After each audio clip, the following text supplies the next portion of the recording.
Hello, this is Danielle and welcome to my channel. So, alam ko na matagal na since the last time I've uploaded a video here on my channel, but anyway, I just thought that it would be nice for me to do something different on my channel. And since today I am celebrating my 22nd birthday, I just thought that it would be nice for me to share some of the things and lessons that I've learned in my 22 years of existence. So without further ado, here are 22 things that I've learned at 22. I've learned that some people are in your life for a season. Not everyone is going to be in your life forever. Loving yourself is not selfish.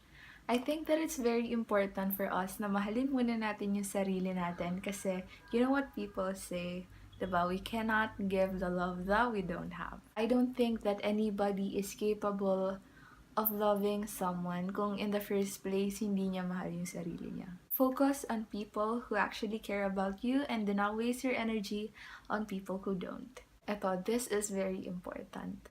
Any guy can tell you that they like you, but not everyone would have the guts to pursue you. Kasi let's face it, there are just some guys who are very expressive about their admiration towards you, na sabihin nila na maganda ka, na mabait ka, matalino, and all that. But sometimes, that's just that. It doesn't really mean that they have the intent of pursuing you, because liking someone is different from pursuing someone. That's why I learned na importante na huwag ka muna mag-assume ng mga bagay-bagay. Kasi a guy who truly wants you will always be intentional about it. He'll let you know if he wants to pursue you and will not leave you thinking na ano ba to, ano bang meron, saan pa tayo pupatungo. Kaya I learned that when a guy would tell me that he likes me, I would just be thankful na someone appreciates me and not try to assume that he wants to pursue me.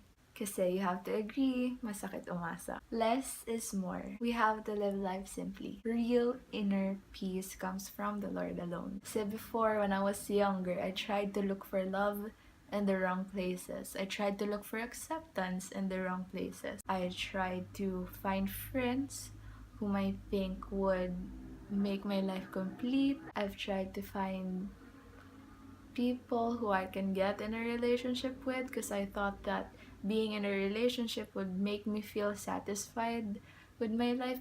But I just realized that the happiness is not going to last kasi, like I said, real peace and joy comes from the Lord alone. You know, in the end, I've learned that His grace is sufficient and that His love is more than enough. It's okay to make mistakes. It's very unrealistic na mag-set tayo ng very high standards or expectations towards ourselves kasi we're just human. And dapat hindi tayo maging afraid of failure kasi these failures are actually things that make us stronger. Another lesson that I've learned is that everybody has their own pacing. Before, I used to compare myself with other people na parang, why is it that they are experiencing this? And ako, nandito lang ako sa school, I'm stuck with studying, and they're, you know, some of my friends are already traveling, ang dami na nilang narating in life, and here I am, stuck in school, studying, and sometimes I would just get so sad and insecure na parang nothing exciting is happening in my life. I've learned na kailangan ko lang talagang maging patient kasi in God's perfect time, ibibigay niya din lahat ng desires ng heart ko. Being an introvert should not hinder you from making friends. Dati talaga sobrang grabe yung anxiety ko towards people. I find it really hard to make friends. I was always so afraid that they would judge me. They would say bad stuff about me, but then I realized na kahit na introvert ako, if there is something about me being an introvert that's hindering me from becoming someone better, I always try to think na I have the ability to change that. This is something I think that everybody should know, that you have the ability to change something that you don't want in your life. If it's for the better, learn to let things go. You do not need other people's approval It's what you think about yourself that's really important. Kasi kahit ano pang assurance ang ibigay sa'yo ng ibang tao, na ganito ka, na magaling ka, na maganda ka, you're not going to feel good about yourself if ikaw sa sarili mo, hindi ka naniniwala na you possess these good traits about you. Be the person you wish the world had more of. Always choose to be kind. Another important lesson na natutunan ko in my life is that God is not pleased by works. Dati kasi I had this thinking na if I attended church, if I did good stuff, then that's the only time that God would be pleased in me. What I did not understand before is that He accepted me. He has given me His grace and His love. Even when I was filthy, even when I was sinful, kahit na hindi ako worth it ng love na yon. For we are saved by grace and not by our works. Learn to respect other people's beliefs.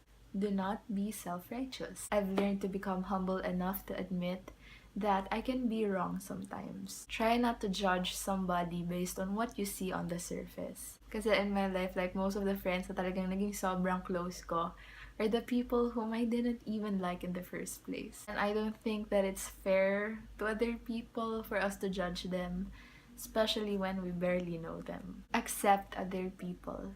Hindi porket yung isang tao ay nagmumura, umiinom, nagyoyosi, or whatever makes him or her a bad person. Mas okay na tinitingnan muna natin yung heart niya rather than judging them for what we see on the surface. Looks are not everything. The lesson that I have learned is that we do not have control over the things that people would want to think about us. But you do have control over the kind of perspective that you want to see in that situation. We do have the choice to become happy, and all you have to do is just choose to be happy.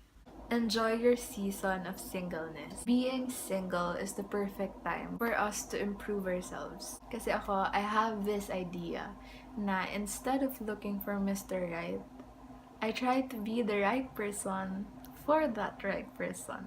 Take advantage of the time na wala ka pang ibang responsibility na ang iisipin mo na lang sa ngayon ay ang sarili mo. Kaya enjoy mo lang yung season mo ngayon. And lastly, never stop growing. We all learn new stuff every day that's going to help us become the best versions of ourselves. So that is it for this video. Sana may mga natutunan din kayo from the things that I've said. I wanted to make this video kasi when I get older, I wanted to look back on the things that seemed to be important to me. So ayun, I hope you guys enjoyed this and I'll see you on my next video. Bye!